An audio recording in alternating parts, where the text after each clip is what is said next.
Hello everyone and welcome back to another album review, and in this video I'm going to review RTJ4 by Run the Jewels. This is the brand new album, the fourth one in the saga from Run the Jewels, which is the duo of LP and Killer Mike, and together, in my opinion, they've done one of the better groups in the hip hop industry in the 2010s. With only 3 albums, they've managed to make some quite consistent works that would be some of the greater examples of hip hop music that you can find nowadays. That's because you have a great aesthetic of an old school sound of hip hop, like with boom bap elements and also with some hardcore hip hop, but also with a sound that it's quite refreshing, and that's thanks to the cutting edge and amazing production LP puts into the table and makes for some really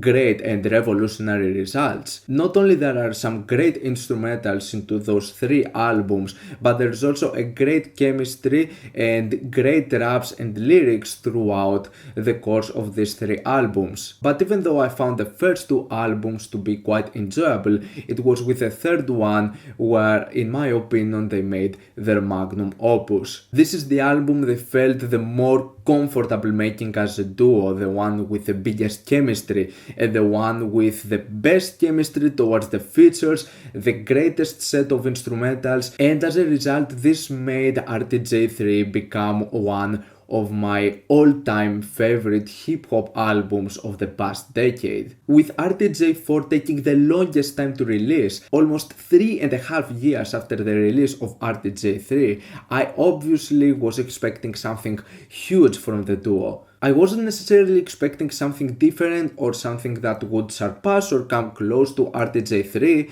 but the ending result on this brand new album of Run the Jewels was slightly disappointing. I think they got slightly into the safer route with this one. The direction they took with Run the Jewels 4 was not the one I was certainly anticipating. The production, the rapping and the lyrics are definitely still there, and there are some great moments when it comes to those portions in the album. However, some of the instrumentals over there, they feel quite simplistic, like there could have been more to them, or the features over here don't feel like complementing the ending result of some of those songs all that much. And getting into the first 2 tracks, which were the teaser tracks towards the release of the album, I wasn't quite pleased with the results. I think Yankee and the Brave episode 4 is an okay single, and it has some nice aggressive moments here and there. Ooh La La, on the other hand, it has a very simplistic instrumental, and I wasn't that much of a fan of this hook. It was very weak in my opinion, but the track as a whole is very decent. Getting through the rest of the album, we get into some more compelling results, and we also have a slightly short album over here. It's not as long as like the third one, which was definitely their longest work, but it was certain that they had the most to bring out of this album. On the other hand, with RTJ4, it doesn't feel like all of the stuff over here is that well structured or that well placed into this short period of time. I think some of the best moments over here when it comes to the instrumentals are with tracks like Out of Sight featuring 2 Chainz. The feature by itself was not something really that memorable, but the beat to it and the instrumental was definitely really clear, really pristine. Definitely like the production on this one. Holy Calamafuck is one of the darker songs over here. It has a haunting and very dark instrumental to it, especially when it comes to the second part, which is miles better, and it's one of the best moments provided in this album. The other moment I saw myself enjoying quite a lot was the track Just featuring Pharrell Williams and Zack de la Rocha, which is a very interesting to say the least set of features, especially with this kind of instrumental, since it seems that it goes more into a straightforward style of trap direction. And definitely the sub bass to this track is one of the greatest things in this whole song. I really like the production and the sound on this one. It's just so clear and so pristine. But that's pretty much where all of the highlights on the album and for me. The track Walking in the Snow definitely had potential for something more, but the instrumental was such of a mess.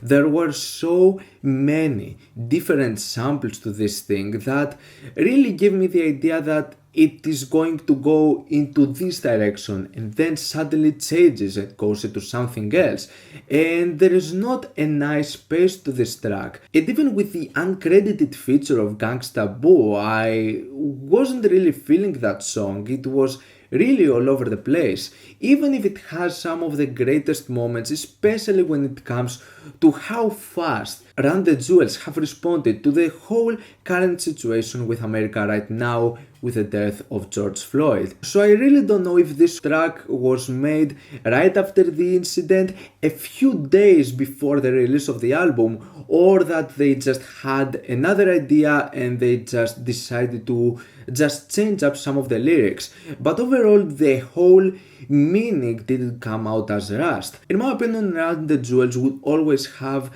a very nice political message. They're definitely one of the better political hip-hop groups to be out there, and the way they have touched upon the subject was really solid and really clever in my opinion, mainly giving a more of an emphasis of how just posting about it and ranting about this on Twitter is not going to change everything, and I definitely stand with this message. When we get into some of the tracks towards the second half, I think we get some very nice instrumental portions here and there with some very dark elements, especially with tracks like The Ground Below and also the quite haunting atmosphere of the track Pulling the Pin featuring Mavis Staples and Josh Homme, which is one of those tracks that has a bit of a different direction, being less aggressive compared to most of the stuff that comes throughout this whole project. It gives me a few of the vibes with some of the more eccentric and unique features that they would put into their third album, so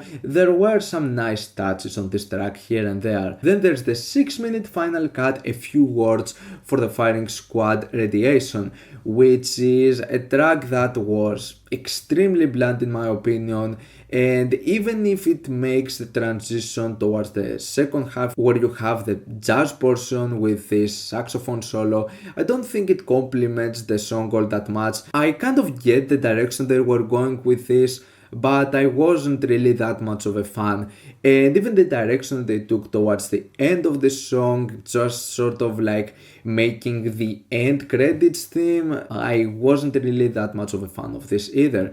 So overall, in this quite short album, I was definitely expecting something more, and I didn't get it with this album, in my opinion at least. As far as the sound and the energy is still there, this sounds like the most underwhelming Run the Jewels project in my opinion. It has nothing sort of different to it, and even with the formula it follows, it feels like it goes to the safest direction, not taking that many risks, not having that many eccentric features, not having that memorable instrumental elements. This album lacks a certain amount of appeal that made their 3 previous projects become some of the greatest stuff to come out in hardcore hip hop in the 2010s. So yeah, the direction Run the Jewels took with this album was not that much of my cup of tea, despite some nice moments here and there. I'm going to give RTJ4 a 6+ out of 10.